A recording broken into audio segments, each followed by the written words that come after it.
I'm up off that Mac, to the trends. CLE be the band.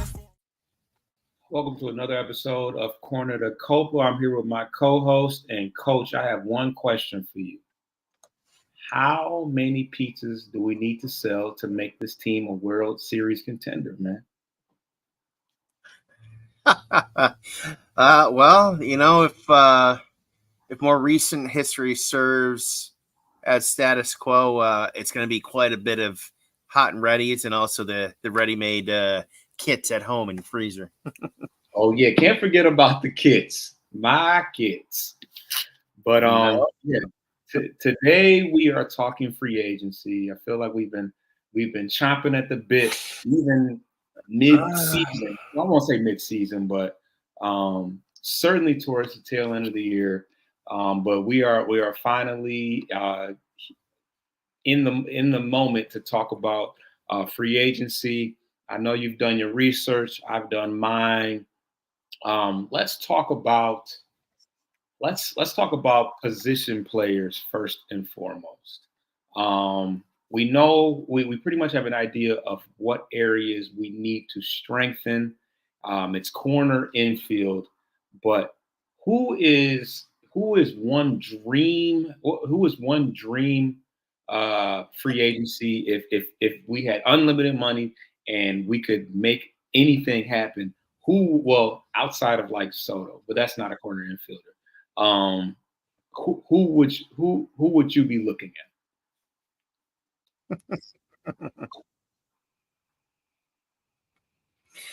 I mean, I'm still in for Alonso, the polar bear. Watching what he did in the postseason, games I did watch, even against the Dodgers, he had more home runs than our entire team in the postseason. He's made the All-Star team, 4 of the last 5 years. He's had one season under 25 home runs, and almost all of those outside of that were above 30. I mean, the guy's got, at least at Comerica Park alone, conservatively, he's got 25 and 100 written all over him. And I don't see how he would not be capable of approaching, 30 and 110 or 115 with, the lineup that, right now that we see, obviously with some things to be finalized yet. But we take the team that ended and add him in. I don't see how that's not a possibility. The guy delivered in the postseason, home run derby participant. I mean, he's worth what he's getting paid. Absolutely. I mean, yeah, I can't argue with you there. You throw him right in the middle of our lineup. You got a guy that is going to bring a pop to the lineup that we could have definitely used in the Guardian series. We could have used it in any series.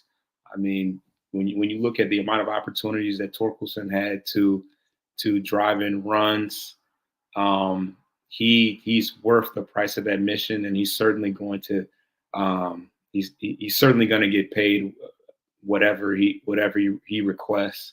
But on a more realistic tip, do you have anybody else on your list? And do you see this person being an everyday, or are we talking about depth? This next level of next level of skill. I mean, I'll be frank with you. I mean, right now, unless we identify a position for sure as a platoon spot for next year, all these guys, I figure you're going to plug in and play, 2 out of 3, 3 out of 4 games a series. But I'm actually going to stay at the first base position, and I'm going to go with a little bit more of in between what the market will demand or see as like a top tier free agent at the position versus, a guy at, on the bottom who maybe has a couple years left. I'm going for more of a middle value play here. Guy who was still producing, good locker room guy. I haven't really heard too much, if anything, bad about him outside the locker room. That's staying at first base with Paul Goldschmidt, Goldie, another power guy. He's valued a little bit less expensive than Pete Alonso for sure. and more in the range, and with some of the guys that we've been paying this year outside of Baez. Yeah, Goldschmidt, I would still like as a quality sign. It's just not going to be that 5-year, 4-year, $150 million or whatever that we look at Alonso or some of the other guys in the top tier of their position. Willy Adames is lined up for a big contract, a big bag. Eugenio Suarez, former Tiger, could get something a little bit more than what he's making now. But no, in terms of projected market value and a guy who is certainly not done with his career, I like Goldie as a value, mid-value spot at first base. Okay, just to play devil's advocate, I mean, I kind of looked into what I saw that the value was like in the 12 range.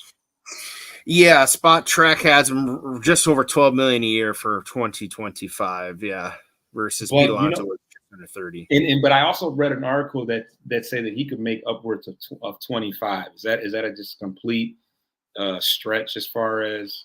I mean, this is a guy that has hit 20 plus home runs. He was an MVP in just 2022. I guess my question would be, how much would you be willing to pay Max, and for how many years, considering he's already 37 years old?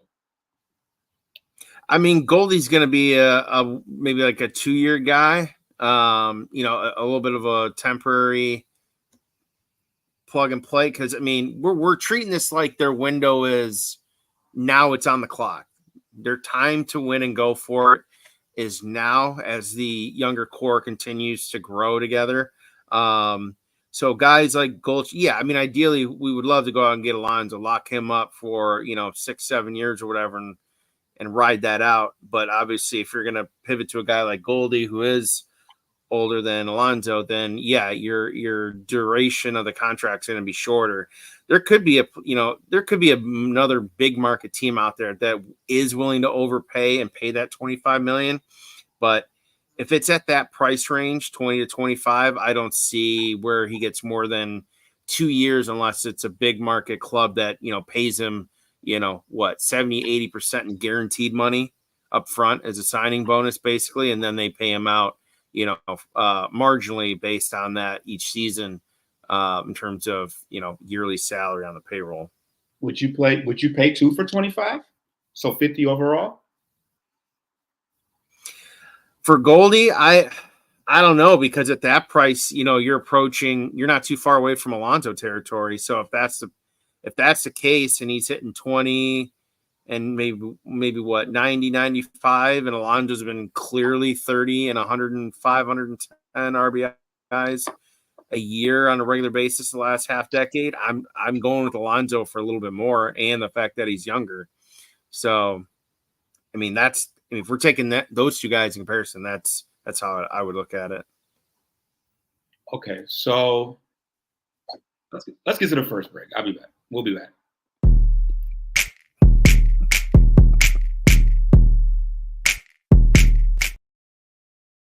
All right, so let's move over to the opposite side of the infield, at third base. Who is somebody you're looking at on that side of things?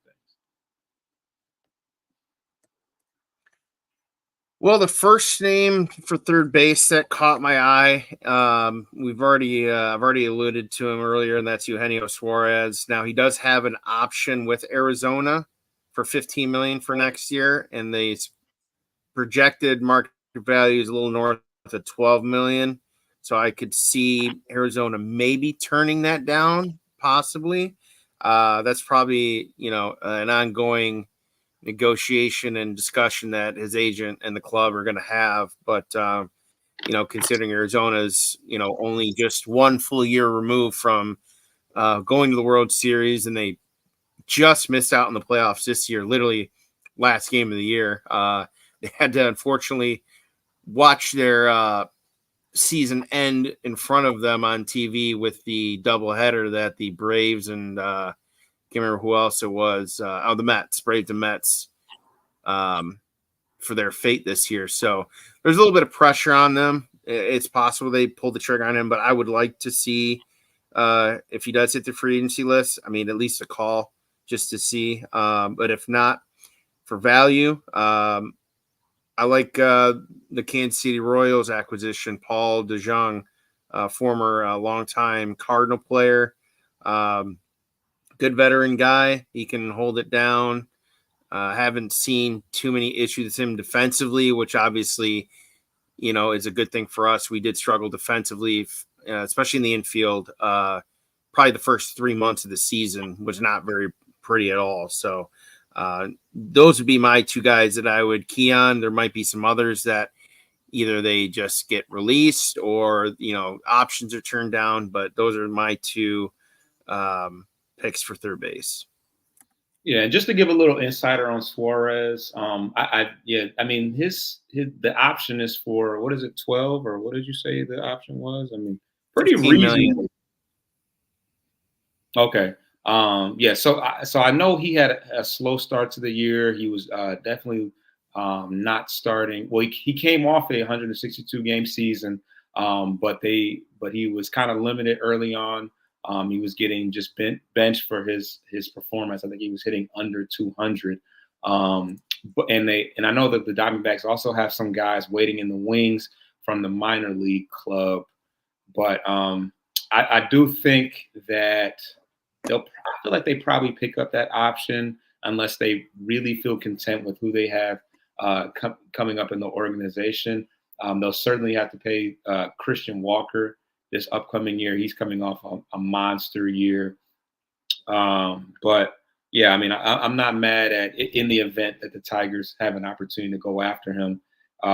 Taking a look at what he can bring to the table, because he did have a strong second half of the year. And as far as DeJong is concerned, I definitely like his defense.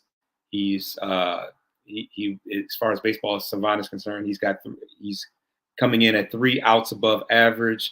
He hit for pretty good power, which the Tigers could definitely utilize.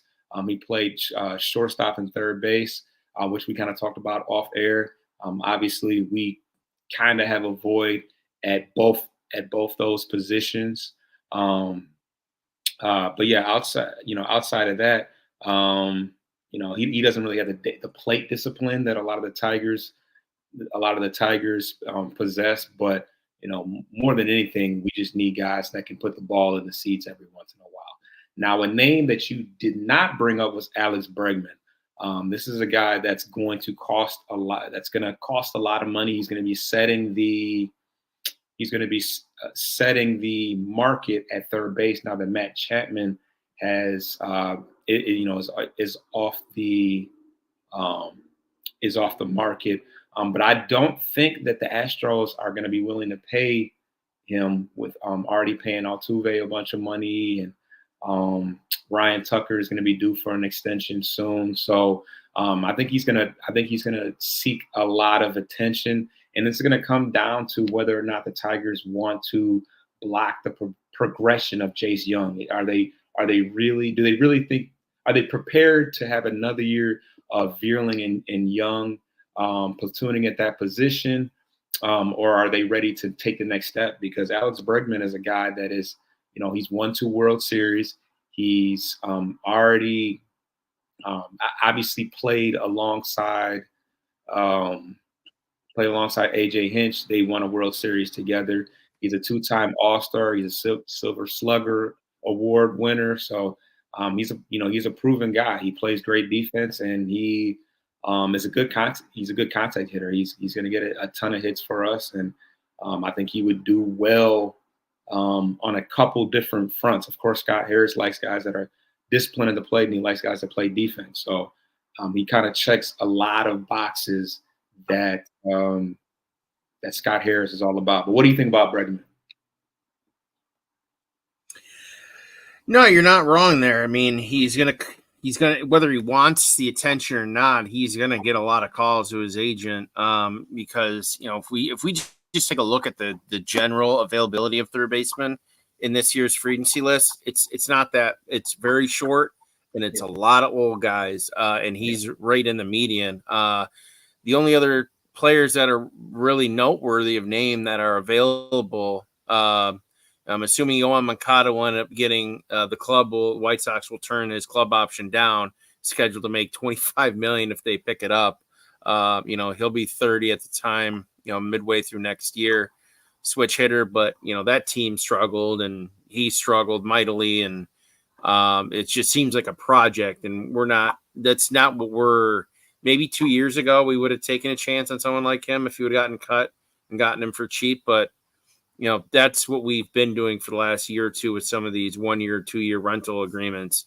Other than Bregman and Suarez, everyone else, the only one of name out there that we know of is Gio. Obviously, that's not going to happen again, despite how well that fairly well for both sides. But the only other name, and we have not had him in actually, I think in a few years, Nick Maton or Matan.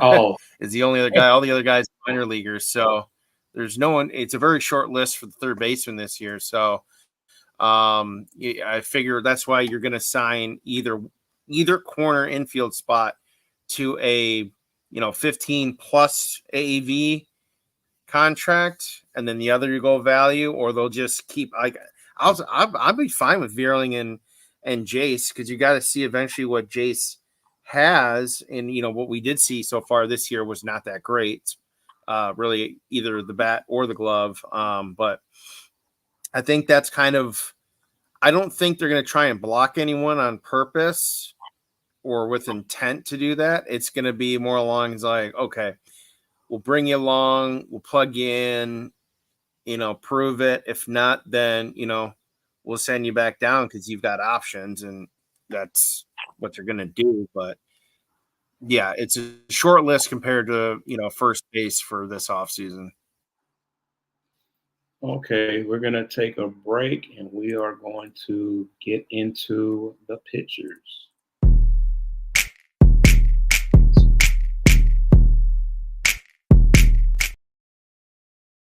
Before we get into seeking out others, what do we have any news on any of our pitchers that may be on the move or staying put?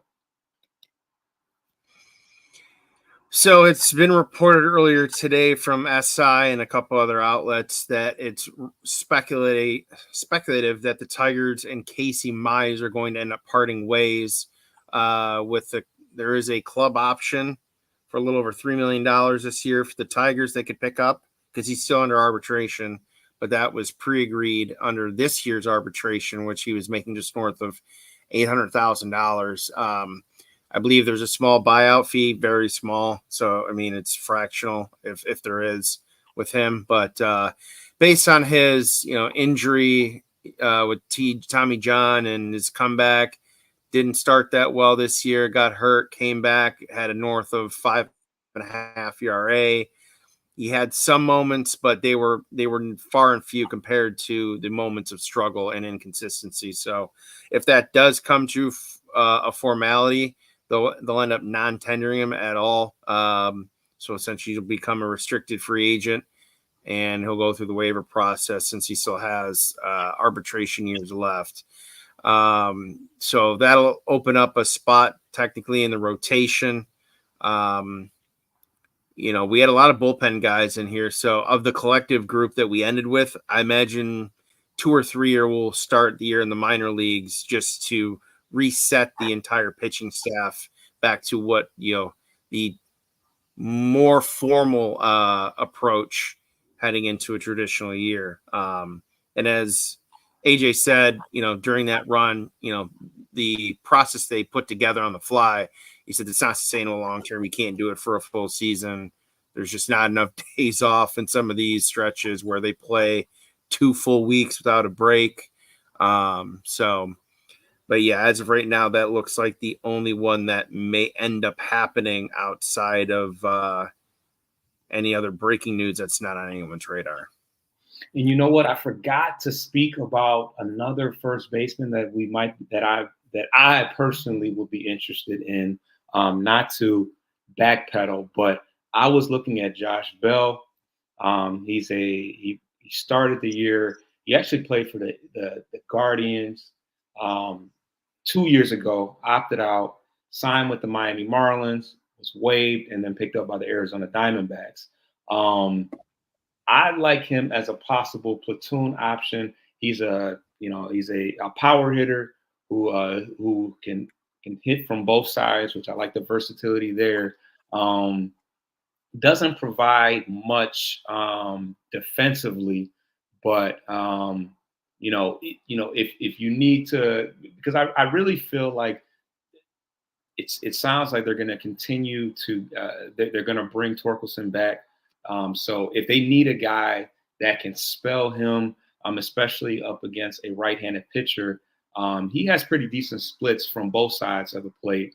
But if you need a left-handed bat to spell Torkelson on some days, I think Bell is a veteran guy. He's played for a lot of different teams, but I think that he can provide, either in a bench role or push come to shove, Torkelson continues to have struggles and you need an everyday first baseman. I think he can come in and play that position well. He's still very, very durable. He's played in a ton of games, and I feel like he's still got gas in the tank, even at the age of 33. I think he's a nice short term. He's a nice short term guy that you wouldn't have to pay a ridiculous amount of money, but he can come in and just play the role of a power hitter off the bench. While Christian Walker was injured, who played first base for the Arizona Diamondbacks, Josh Bell kind of kept the lineup afloat while he was out. He hit in his last 2 months of the season, I want to say he hit over 300. Let me see. He hit 280. He hit 280 with an OPS of 368. No, with an on-base percentage of 368 and an OPS of 420. So, no, that's not right. I can't read the splits. It goes average and then what? OB on base, and then those two together are OBPS. Oh, okay. On base. Gotcha. And the OBPS was 788. Maybe. Yeah, so a little over 6. What he said, 280 and 385. So yeah, 665, give or take, would be the OBPS, somewhere around there. Yeah. More which is not too far from the average. I think is a 690. So he's right there. Right. So yeah, he definitely had a slow start to the year.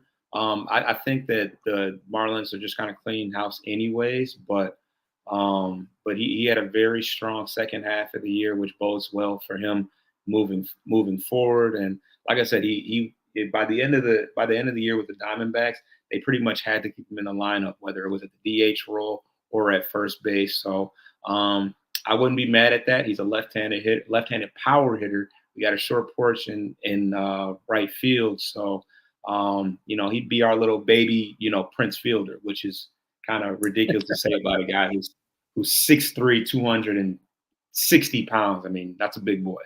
But let's get back into the pitching. I didn't have a whole lot to say as far as the pitching is concerned, but who are your dream guys? If we could pick anybody out of the free agency list, who would you have as far as starting pitching is concerned? I'm gonna be off screen, but go ahead. I'm listening.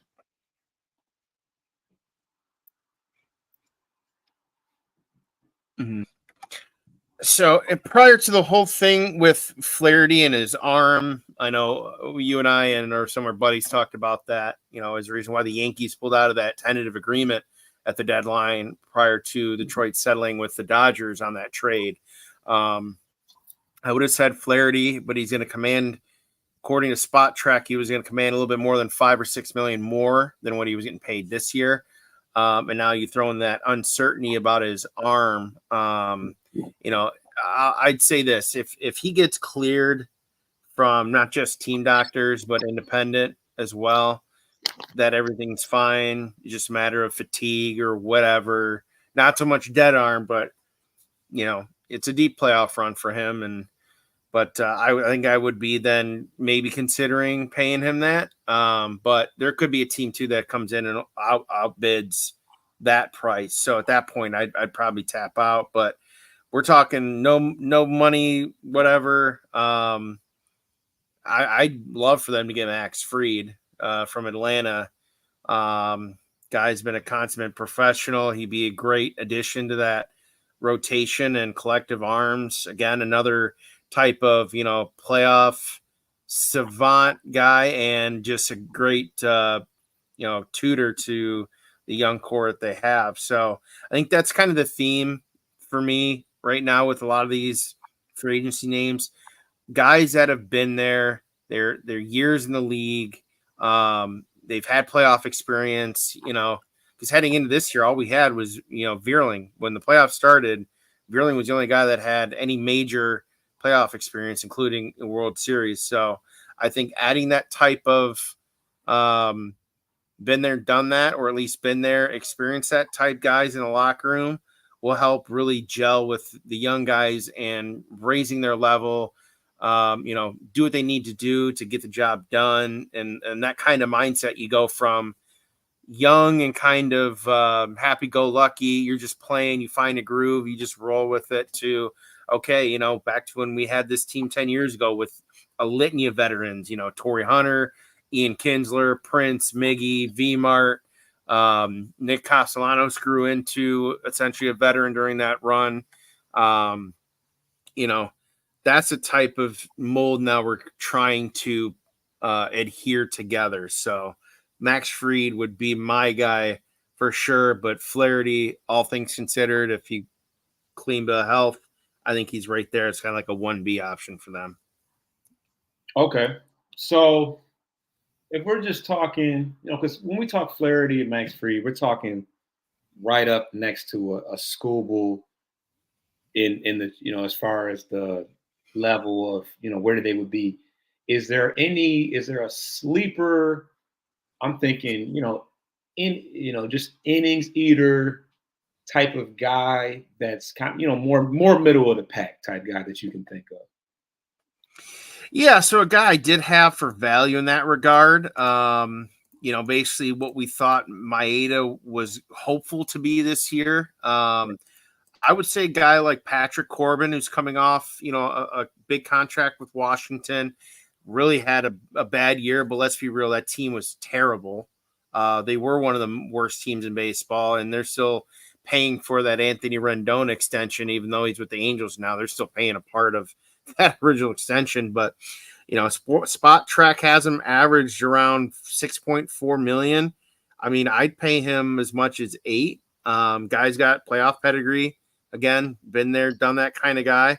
And if Chris Fetter stays, I think it's a high reward, low risk offer for him. And he made $25 million this year at the last year of the deal, so he's not even going to come close to sniffing that, or even, I would imagine, half that, unless it's a team again like the Yankees or the Dodgers, the Mets, that are going to come in and like, hey, we don't want you long term. We can't with all these other contracts, but we'll give you something silly like 1 year, $20 million. Not too far under what he was currently making, but it wouldn't even come close to comparing to the numbers that he put up this year with the club, which I think at one point he was winless for 2/3 to 3/4 of the year, and he needed 1 or 2 more wins to reach a certain plateau number, and he won, I think, 1 game almost all year, but not so much a fault to him. The team was bad, but yeah, Patrick Corbin for me would be a value offer / inning eater. All right, let's get to the last break.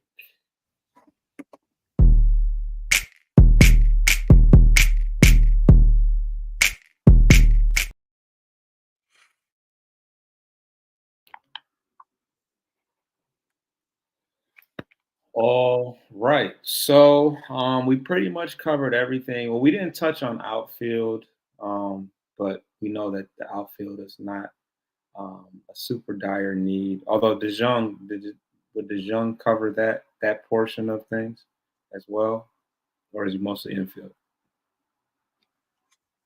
Well, mostly infield. He can play. I mean, with the guys they've got right now, I don't, I think the one name that we've talked about, I think in previous episodes and offline,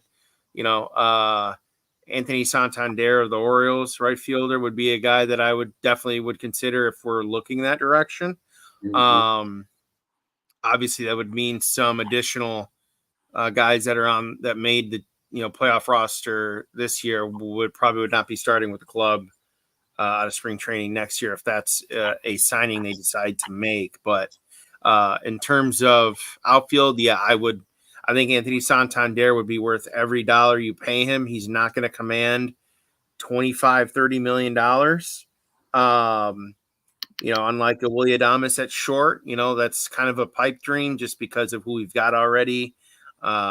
It's not really realistic. So he made almost $12 million this year, and he's projected around 18 market value. So, he's a guy that's probably going to get a 3-4 year deal somewhere around maybe even 20-22 million a year. So, but again, that's a type of contract though that would temporarily block or rearrange the outfield unit as a whole. Obviously, not talking Parker Meadows. He's going to be in there every day no matter what. And I would say to a large effect as well, that would be the same for Riley Green. So then you're talking, okay, Carey, Malloy, Wenciel, all the guys would be in the conversation. Won't be Carey either. It would certainly come down to Malloy and Perez. Well, yeah, not in terms of not starting with the club, but in terms of overall at-bats and opportunity. If you sign him, it's Carey might not see as many as he would normally. But then again, he's DH. And so, again, that's another factor. It's why they kind of have to figure out how they want to approach these positions of need. Outfield, is not really a position of need per se. Now, the only thing I will say about this outfield unit, the only thing that could really shake things up truly is if there is a trade this winter with one of those, few guys not named Parker, Meadows, and probably not Carey either. I'm not saying Riley Green is a shoo-in for a trade talk consideration, but I'm just saying that would be an instance where, you're trading a guy that's in now for a guy that's coming in to make that work. So that'd be the only other situation where, a big name comes in or a splash, if you will, is via trade. But I don't really see that happening given the need at third and first right now. Okay, so the catching, as far as the catching is concerned, Dylan Dingler was called up after the trade deadline. He didn't get a ton of work. Jake Rogers, is obviously coming off a Gold Glove caliber year and was solid in the playoffs. Gave us something with the bat. But in the event they brought in some competition for, I would say, Dylan Dingler, who was out there as a possible candidate at the catcher side, on the catcher side of things? I like, given what he was making this year, I do like Elias Diaz. I think he was just an all-star 2 years ago for the Rockies. Did he? I think he partook in the home run derby too, but he's certainly on there. Let's see here, who else? Yeah, because he'll be 34 heading into the season next year. He was only making about $1 million this year, but other than that, you've got names out there. Travis d'Arnaud is a name, but he's got a club option for $8 million with the Braves after they got him back via trade after they let him go last year in the offseason. I don't see us bringing James McCann back. He is an unrestricted free agent, but he'll be almost 35 when the season starts. And he made a little over 10 million this year. And I don't even see us offering 6 or 7 heading into next year, just because of, he was a good battery mate, kind of like Jake was, but, over his last year and a half or two with the team prior to his, walking away, he really suffered with the bat and just couldn't hit. So, some other names are available. Danny Jansen, who was traded from the Blues and Red Sox, from the Blues to the Red Sox this year, was the first guy to play for both teams in the same game. That was in itself. Made 5.2 this year. Cleveland's catcher Austin Hedges is a free agent, made $4 million. Other than that, I don't think there's any other names on there really worth mentioning right now. Well, technically, San Diego's catcher, their primary catcher, Kyle Higashioka, he'll be 35, made only a little over $2 million. I think could be a possibility, but again, we're talking, short-term guys. I'd rather pay Jake a couple years, 3 years, maybe a club option, 4th year, for value. And then you can bring in a guy like this for a year or two, at most, until we figure out what happens with the pair of prospects that we have currently in the system.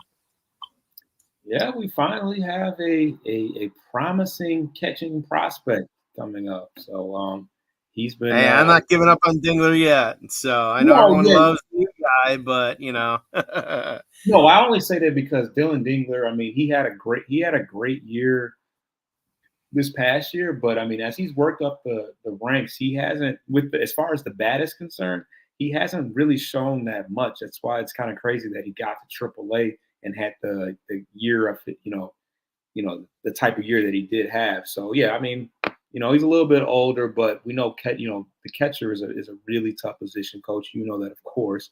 So it's a little bit of a different progression, but the way Lorenzo's tearing it up in foul ball as well as what's his name, Rosario. Jorge, I don't know. I may have that name all wrong, but I think you're in the ballpark. No pun intended. Yeah, I'm in there somewhere, but he's making some crazy headlines. Granted, it is fall ball, and the brand of play is lower than a lot of minor league. But just because you're doing really well, that doesn't mean you're not good. It just means that you are playing above the level of where you're at right now. So. But yeah, if you don't have anything else to talk about as far as free agency, I don't have too much more to say. I got a couple toss out names for relief pitchers. I mean, I feel like that's going to end up happening. Maybe one, I would assume. And I'm talking right now. These names they're just strictly free agents. No options pending or anything. Some names that I threw out that were interesting. Now, some of these guys you might have to pay, for a year or so. And we all know the league has kind of transitioned out of, paying big money to closers. We can go back to Jose Valverde 10 years ago for that. Craig Kimbrell, who's been one of the best closers of the last decade, practically, has bounced around a lot, signing 1-year deals for the last handful of years, but Kenley Jansen's one. Aroldis Chapman made a little over $10 million this year. Let's see here. Matt Moore, long time Ray, and with the Angels. Blake Trianon with the Dodgers, $8 million. These are all older guys. These are all 30 over. Kendall Graveman will be 34, pitching with the Astros. Paul Sewald, who I think was a longtime Pirate before he came over to Arizona, will be available. There's a handful of other names, but again, I think the theme is kind of the same here. All these guys are older. AJ Minter from the Braves, lefty. So they have options. I don't think they're going to be hard pressed to find a quality veteran in the free agency pool if they decide to sign one guy. But those are some names that I would throw out there initially that we know of that are not tied to anything in terms of bullpen arms. Yeah, and the beauty is that's one area that we really is not a major need. Obviously, we have Alex Lane coming back. We got Jack Gibson Long coming back. We are pretty deep as far as pitching is concerned. I would once again I would love somebody that I can depend on to be a innings eater. As far as the starters are concerned, obviously Casey Mize may not be coming back. Montero should be in the mix. Madden could be in the mix. I feel like I'm missing one. Manning? Not Manning.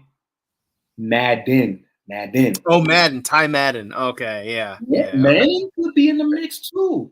Nah. Why? Yeah, he'll get invited, but I don't see a projection where he even sniffs. The only thing was what Faedo did this year. He gets transitioned into a long relief role, but like we've already stated, we're healthy. It's crazy because remember he was getting spot starts when we had 5 starters, and Manning was pitching okay. He only had 2 good outings, and the others he got fairly, I don't want to say destroyed, but it was not pretty. But he only had like 4 spot starts the whole year, though, right? I think he had a little bit more. I'll look it up real quick. I know he didn't have a good AAA year, but a lot of our players did. Montero and Madden didn't have great years. Hannafy, Herter, a lot of these guys didn't get good till they got to the major league. So I don't know. There may be. I know he was injured at the end of the year, but that's a dude that we talked about had some trade value going into the year because he had a solid minus having 2 comebackers breaking his foot twice. He had a pretty good 2023. For what? Yeah, he did. Yeah, so, you're right. He finished this year 0-1 with a 4.88 ERA and a 1.55 WHIP. I'm not gonna take into account walks and strikeouts because, like you said, it was a short-lived season for him in Detroit after May or so. After May 19th, he never saw another start. Right, and he said he would have got some more looks had he not gotten injured because we were anybody that could throw, that could pitch, we were given an opportunity to. I certainly didn't expect to see Madden after having a 6 ERA. His ERA was like 6.7. It was crazy. Yeah. He had 1 or 2 really bad outings that kind of kept that average ERA up. But Manning only had 1 outing where he did not give up an earned run, and that was the first start against the Mets. Went 5 2/3. The rest of the way, he gave up 3 runs or more in every outing to finish with a 4.88 ERA, which isn't great. So not terribly good, yeah. Yeah. I mean, just not like god awful, but not great. No, yeah, and he had 2 games where he had more walks than strikeouts.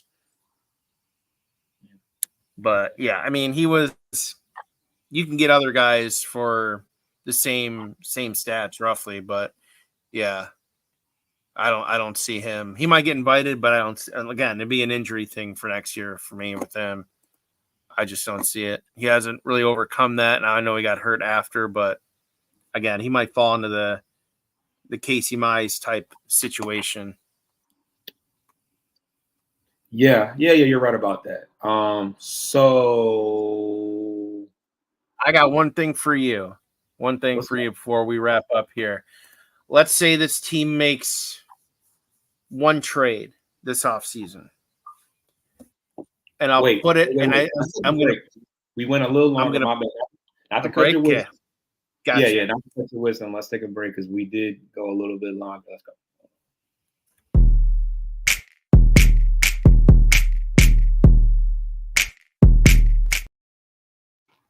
Continue. So I'll put forward what I believe would be the most 2 obvious groups, and I will leave it to you. I'm not going to name who I think might be, just because there could be a couple different names in each group. But if they were to make 1 trade guaranteed this winter off season, is it going to be with their arms or is it going to be with their outfield? I think we have a ton. I think we have a ton of arms. I think we have a ton of arms. As far as the outfield, I feel like we are pretty set. Like I can't see any world. Like I feel like you teeter on the side of whether Riley Green is somebody that could be trade bait. I think the fan base would be devastated if Riley Green left, especially after making the All-Star game too. And we know Meadows isn't going anywhere, and Kerry Carpenter was a hero down the stretch. So when you get past that, you got Vierling, Malloy, and Perez. So you really don't have good options there. Pitching wise, I feel like you got some. I feel like you have some options there. So I would venture to say it's going to come from our arms, especially because we have guys like Job on the way in. I mean, I guess we only have Job on the way in, but as far as high, you know,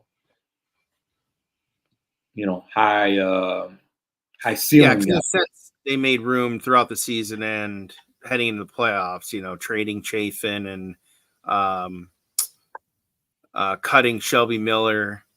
So, yeah, they kind of created some room in the process ahead of the offseason. But yeah, it'll be interesting. I feel like if they do it with the outfield, it's going to be for a guy that's going to start or like share split starts, not necessarily platoon, but they're going to try and they're going to work the approach in kind of as they go to see how it fits in. But like if it's an arm, I feel like it wouldn't be a starter. It would probably be a bullpen guy. They would trade, a younger guy for a guy that's in his, later 20s.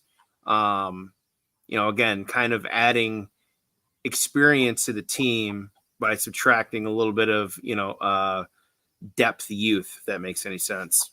Yeah, I mean, I would hate to see Brisky go, but I feel like he would be a piece that people would love. Him, Vest, and Holton for sure. And yeah, it's crazy how how big Foley's gonna have some value too. Yeah, I think Foley, he could be one of the guys that may have, especially depending on how disgruntled he is off of how the playoff kind of rolled out. But yeah, Foley was great for a lot of the year. Vest, Vest was between Holton, Holden, and Brisky. They were horses down the stretch. Oh yeah. So yeah, we got a lot of pitchers. I expect Job to eat a ton of innings going into. I mean, he's not to call him a junior to anybody, but but he was on that Skeens. He's a Skeens type of guy. So we all know how beloved Skeens is at this point in time. So yeah, I think it'll be from the pitching side of things because once you get into AAA, Double A, I don't think we have a lot of outfield prospects. I mean, you got Baddoo, you got Vlade, you got Baddoo, Vlade. I don't think anybody in Double A is really climbing the ranks right now. Obviously, Clark is off the table, so yeah. It's just funny because I feel like the way this year played out, dude, we called up so many guys that were not on, that were Double A and up. It wasn't just Toledo. I mean, we pulled guys from Double A for sure. So I feel like we kind of ran through some of our prospects, a lot of them already that weren't drafted this year, i.e. Max Clark. But, that's what happens when you don't spend the money. You end up playing a bunch of minor league players, which we complained about in July, but ultimately, in the end, those were the playoff push guys. Jace Young, he started in Double A this year. Job started in Double A this year. So, now that was kind of that was totally unexpected just because of how things transpired down the last 2 weeks. And they basically said, all right, well, we're paying Shelby. He stinks. So we're just going to take a chance on Job because why not? But and he got some opportunities. Not like he sat on the bench and collected dust. They threw him to the fire. Yeah. And obviously those situations he won't be in going forward. So he'll start as a traditional starter next year. So that the coming in the second or seventh or sixth inning, that's gone. That's not to be the norm for him going forward. I think most of the fans understand that, but I'll say this too. I don't foresee Illich spending oodles of money this offseason to make a run at it now. I think he might split some of the money up between this year and next year because I'll tease it. there are a couple names that I think are very intriguing that are going to be free agents at the end of next year's season that I think will be on or should be on the Tigers' radar. And, I'm just going to name a few real quick here, not going any detail really, but, you got third base Luis Urias, San Diego. Trevor Story has an opt-out with Boston. We've been banged up and injured quite a bit more recently after coming over from Colorado. He might be a value play potentially. And you got guys who have names have been around in the trade market for the last year and heading into this trade deadline. You got Bo Bichette, Vladdy Jr., Anthony Rizzo, and we have also some interesting names like Ty France and Josh Naylor. So I think he might split some of his signing money up between this year and next year. So I don't see him putting all of his eggs into the basket this year. That's not been his MO. So, but we'll see. Stay tuned. All right, and that. We'll wrap it up on that. We're not gonna make it an hour. We made it to 50 minutes. That's a solid amount. Please subscribe to Bleachers to Speakers on YouTube for the raw and uncut footage live, and of course, subscribe to Corner to Copa, where you will get the audio version with all the great ads as well. But yeah, we'll be back real soon. Winter meetings around the corner. Do you know when winter meetings start? December. Okay, so we got some time. But we're going to continue to give you some. We continue to discuss topics. Obviously, what we got to see what the World Series, how that all plays out, which should be a goodie as well. Hey, don't get it wrong. I hate both those teams, but I would rather have the Dodgers win just so Flaherty can get a ring. That's it. That's it and only it for me. Only if he comes back to Detroit, man. Oh, no, man. But we out of here. Peace.